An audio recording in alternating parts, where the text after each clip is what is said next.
ইতিহাসে এমন কিছু নাম আছে যারা ক্ষমতা, অহংকার আর অবাধ্যতার প্রতীক।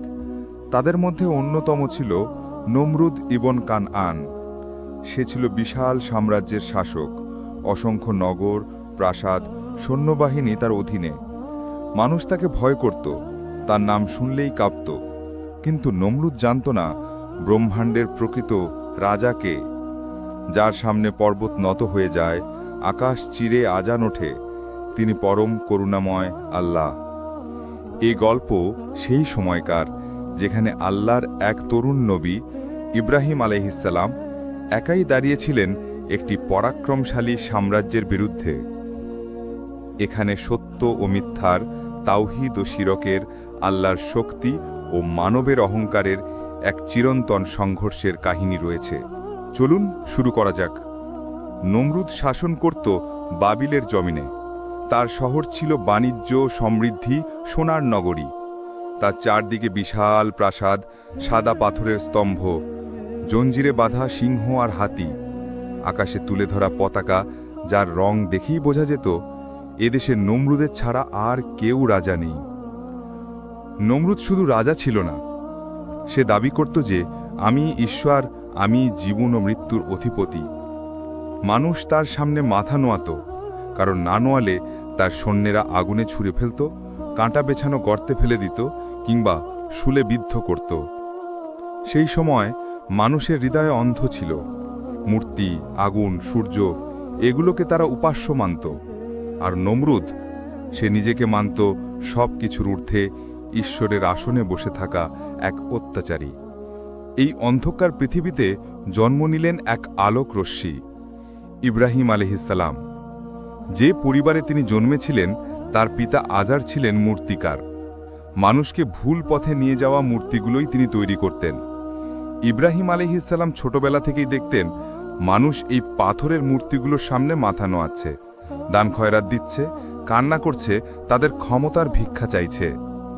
একদিন তিনি জিজ্ঞেস করলেন, বাবা, আপনি যে মূর্তি বানান, এগুলো কি শোনে, দেখে, কোনো উপকার বা ক্ষতি করতে পারে? আজার রেগে বলল, শান্ত হয়ে থাকো, আমরা যাকে পুজো করি তার সম্পর্কে এমন কথা বলো না। কিন্তু ইব্রাহিম আলাইহিসসালামের মনে আরও প্রশ্ন জাগল। তিনি দেখলেন দিন শেষে পাথরই তো পাথর, একটা ইশারায় তারা নড়তে পর্যন্ত পারে না। অতঃপর আল্লাহ তাকে নবুবত দান করলেন। সত্য তার সামনে পরিষ্কার হল। তিনি বুঝলেন আকাশ, তারা, চন্দ্র, সূর্য কিছুই উপাস্য নয়।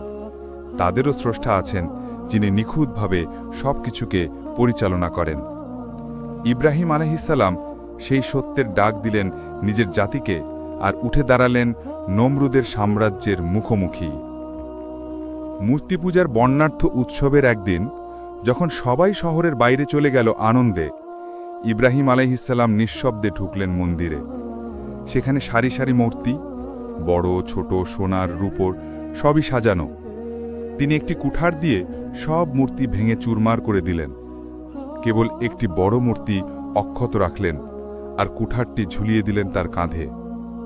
ফেরার পথে বললেন, তোমরা তো এদের উপাসনা করো, দেখো বড় মূর্তিটাই হয়তো সব করেছে। যখন মানুষ মন্দিরে ফিরে এসে এই দৃশ্য দেখল, চিৎকার শুরু হলো, ভয় ছড়িয়ে পড়ল। বলা হলো ইব্রাহিম এই কাজ করেছে। তাকে ধরে নিয়ে আসা হলো নমরুদের সামনে। জ্বলন্ত চোখে নমরুদ বলল, হে ইব্রাহিম, তুমি আমাদের উপাস্যদের ভেঙে দিলে। ইব্রাহিম আলাইহিসসালাম শান্ত কণ্ঠে বললেন, তোমরা যার সামনে মাথা নোয়াও সেই তো সম্ভবত করেছে। তার কাঁধে কুঠারটা আছে, তাকেই জিজ্ঞেস করো। নমরুদের ভ্রু কুঁচকে গেল। তুমি কি মজা করছো? এই মূর্তিগুলো তো কথা বলতে পারে না। ইব্রাহিম আলাইহিসসালাম বললেন, তাহলে যাদের কথা বলার ক্ষমতা নেই তাদের সামনে সেজদা করো কেন? মানুষ স্তব্ধ, সৈন্যরা নীরব। নমরুদের মুখ থমকে গেল। অহংকার ধাক্কা খেল যুক্তির সামনে।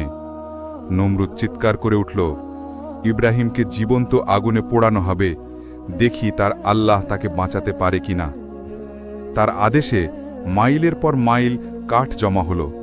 এত বড় অগ্নিকুণ্ড পৃথিবী আগে কখনো দেখেনি। চিতা জ্বালানো হলো, শিখা আকাশের চূড়া ছুঁয়ে গেল। উত্তাপ এত প্রবল যে পাশে দাঁড়ানো যেত না। ইব্রাহিম আলাইহিসসালামকে একটি মশক দিয়ে তৈরি বিশাল মশাল ধনুক দিয়ে আগুনে নিক্ষেপ করার ব্যবস্থা হল। সারা বাবিলের মানুষ জড়ো হল। শয়তান মানুষকে উত্তেজিত করল, দেখো আগুনেই মরবে ইব্রাহিম। ইব্রাহিম আলাইহিসসালামকে বেঁধে নিয়ে যাওয়া হল। তিনি বলেন, হাসবিয়াল্লাহু ওয়া নিয়ামাল ওয়াকিল, আমার জন্য আল্লাহই যথেষ্ট, তিনিই উত্তম রক্ষক। ফেরেশতা জিব্রাইল আলাইহিসসালাম এসে বললেন, হে ইব্রাহিম, আপনার কি কোনো সাহায্য প্রয়োজন? ইব্রাহিম বললেন, আপনার কাছ থেকে নয়, আমার রব জানেন তিনি যথেষ্ট। তারপর তাকে নিক্ষেপ করা হলো। আকাশ চিরে তিনি আগুনের দিকে ধাবিত হলেন এবং তখন আল্লাহর আদেশ নেমে এলো, হে আগুন, তুমি ইব্রাহিমের জন্য হয়ে যাও শীতল ও নিরাপদ। শিখা শান্ত হয়ে গেল। আগুন পরিণত হল চন্দ্রালোকে। উত্তপ্ত কয়লা বদলে গেল ফুলের বাগানে। ইব্রাহিম আলাইহিসসালাম সেখানে বসে তসবিহ পড়ছিলেন। শহর সাক্ষী থাকল, এ পৃথিবীতে আল্লাহর চাইতে ক্ষমতাভর কেউ নেই। আগুন তাকে পুরাতে পারেনি দেখে নমরুদ ক্রুদ্ধ হল ও আতঙ্কে কাঁপল। সে ইব্রাহিমকে ডেকে বলল, তোমার রব কে? ইব্রাহিম আলাইহিসসালাম বললেন, আমার রব সেই যিনি জীবন দেন এবং মৃত্যু দেন। নমরুদ অহংকারে বলল, জীবন ও মৃত্যু এটিও আমি করতে পারি। সে দুই বন্দীকে আনল, একজনকে হত্যা করল, অন্যজনকে মুক্তি দিল। দেখলে, আমি জীবন দিলাম, মৃত্যু দিলাম। ইব্রাহিম আলাইহিসসালাম বললেন, আমার রব সূর্যকে পূর্ব দিক থেকে ওঠান, তুমি তা পশ্চিম দিক থেকে ওঠাও। নমরুদ স্তব্ধ, কথা আটকে গেল, তার মুখ শুকিয়ে গেল, কারণ সত্যের সামনে মিথ্যা টিকে থাকতে পারে না। কুরআন বলে, অজ্ঞ শাসক বাকরুদ্ধ হয়ে গেল। সময়ের সাথে নমরুদের অত্যাচার বেড়ে গেল। সে আল্লাহর বিরুদ্ধে যুদ্ধ ঘোষণা করল, চিৎকার করে বলল, আমি স্বর্গে যাব, আল্লাহকে হত্যা করব। সে তৈরি করল বিশাল লোহার বাক্স, সেখানে 4টি শক্তিশালী ঈগল বাঁধল। বাক্সে মাংস ঝুলিয়ে দিল, যেন ঈগলগুলো আকাশে টেনে নিয়ে যায়। ঈগলগুলো উড়ল, বাক্স উঠল আকাশে, উঁচু, আরও উঁচু। যতই উঠল, নমরুদ দেখল চারদিকে শুধু কুয়াশা, মেঘ আর অসীম শূন্যতা। হঠাৎ ঈগলগুলো থেমে গেল। নমরুদ ভয়ে চিৎকার করে উঠল, আল্লাহ কোথায়? আমি তাকে দেখতে চাই। কিন্তু আকাশ নীরব, কোনো সাড়া নেই। তিনি বুঝলেন, আল্লাহর আসনকে ছোঁয়া মানুষের কাজ নয়। অবশেষে বাক্সটি আবার মাটিতে নামিয়ে আনা হল। কিন্তু নমরুদ এখনও আল্লাহকে চ্যালেঞ্জ দিল, আমি পৃথিবীর ঈশ্বর। এবার আল্লাহ তার সেনাবাহিনী পাঠালেন। কি ছিল সেই বাহিনী? একটি ক্ষুদ্র মশা। একটি মশা নমরুদের নাকে ঢুকে তার মস্তিষ্কে প্রবেশ করল। সে যন্ত্রণায় পাগল হয়ে গেল। মাথায় লাঠি দিয়ে মারতে বলতো, কেউ মারলে ব্যথা কমতো কিছুক্ষণ, আবার শুরু হতো যন্ত্রণা। বছরের পর বছর এই যন্ত্রণায় ভুগে একসময় সে মাটিতে পড়ে মারা গেল। তখনই মানুষ বুঝল যে মানুষ নিজেকে ঈশ্বর বলে দাবি করত, তার মৃত্যু হয়েছে মাত্র একটি ছোট্ট মশার আঘাতে। এই গল্প আমাদের শেখায়, সত্য একা হলেও টিকে থাকে। আল্লাহর পথে যারা দাঁড়ায় তারা কখনো একা পড়ে যায় না।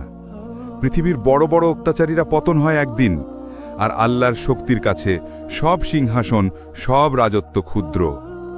ইব্রাহিম আলাইহিসসালামের তাওহীদের ডাক আজও পৃথিবীতে ধ্বনিত হয়, লা ইলাহা ইল্লাল্লাহ।